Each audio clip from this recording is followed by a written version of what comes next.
Today we have a question from Manchester in the United Kingdom. Adil asks, how did Interflora turn their ban in 11 days? Can you explain what kind of penalty they had? How did they fix it? As some of us have spent months trying to clean things up after a Google Webmaster Tools notification.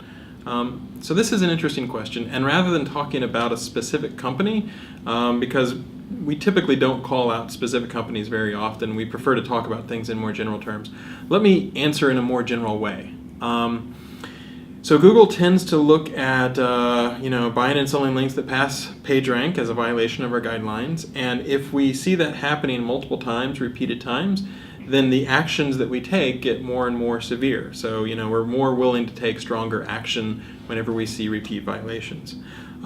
If a company were to be caught buying links, it would be interesting if, for example, you knew that it started in the middle of 2012 and ended in March 2013 or something like that. If a company were to go back and disavow every single link that they had gotten in 2012, that's a pretty monumentally epic, large action. So that's the sort of thing where a company is willing to say, you know what, we might have had good links for a number of years, and then we just had really bad advice and someone did everything wrong for a few months, maybe up to a year.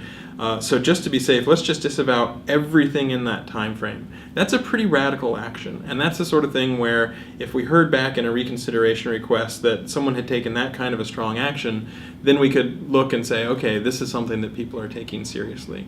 So it's not something that I would typically recommend for everybody to disavow every link that you've gotten for a period of years,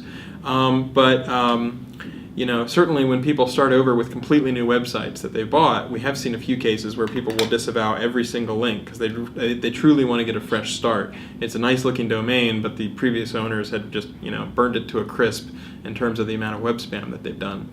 So typically what we see from a reconsideration request is people starting out and just trying to prune a few links.